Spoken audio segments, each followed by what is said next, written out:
a reminder that when we set up the sun, we had a beginning position. So I'm going to make a symbol.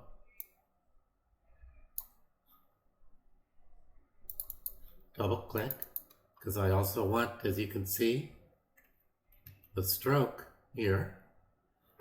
I'm going to create this symbol, modify, convert to symbol, or I can hit the F8 key, circle,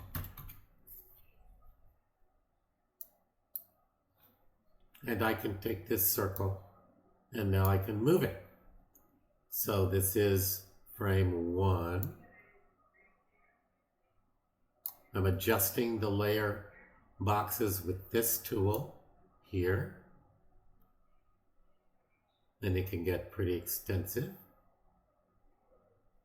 And on frame 20, I want this to go from here to here. If I create a keyframe,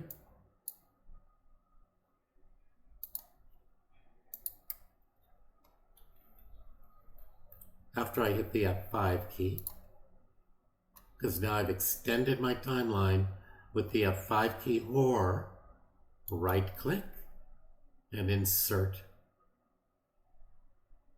frame.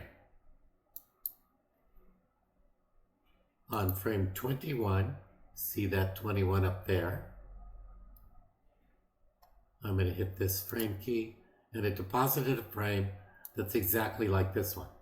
Now I'm going to click on this one, and I'm going to move my orange circle from this position 1 to this position 2. I'm going to right click inside of the layer, and I'm going to create a classic tween. See this line with the arrow? That's a classic tween. And now I've got this cute little thing going from here to here. So we already did that once. I'm going to make a new layer, and I'm going to take another circle. Let's just make a new one. Like, I'm going to make a rectangle. And I'm going to do a different kind of tween. This one's going to be blue. Same exact thing, double click. I'm going to hit the F8 key, and I'm going to do rectangle. And we're going to do a different kind of tween. I'm going to extend this out a little further to 135. How do I do that? I hit the F5 key. But I'm going to do a different kind of tween this time. This is called a motion tween, and it has different capabilities. Create a motion tween. So here I can just go straight ahead. On frame 10, I'm going to move him here. Now look what happens. See this little line on frame, and this is a diamond instead of a little circle. Diamond, motion tween, circle, classic tween. And I can do this all day long. So now I've got these things bouncing around. One more here. And I'm going to hit my command key and my minus sign. And that shrinks the scale of my stage. Or I can use this to shrink or grow my stage. And I can put the stage in the middle. And I can just circumscribe this stage so that nothing appears outside of it with this thing.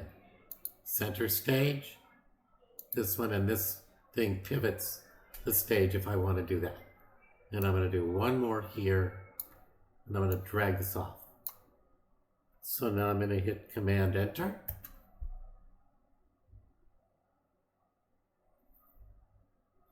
Nice. So you get the idea of what I can do with movement.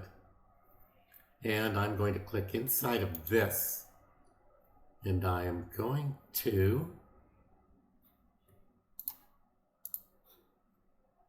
rotate this one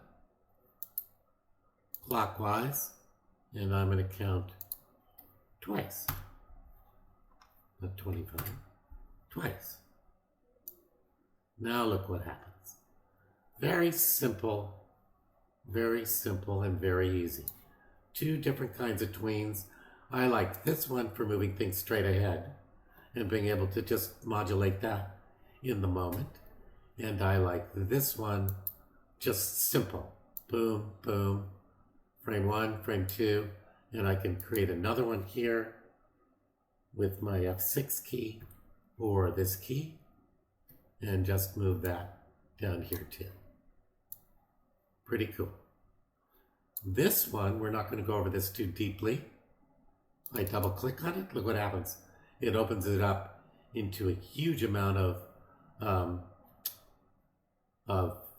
basically an array of little points that you can pull for your X and Y rotation. But let's not get too deeply into that. It's not really that relevant to what we're going to be working on right now. All right, so that's two different kinds of tweens. So what I'd like you to do is practice that. So I want you to make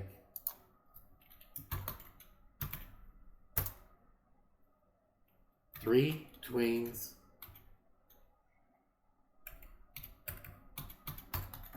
classic and 3 motion. Ta-da. Okay, if I want to shrink this, Q key, hold the shift key down and makes it to scale. All right, so that's just the simple two tweens.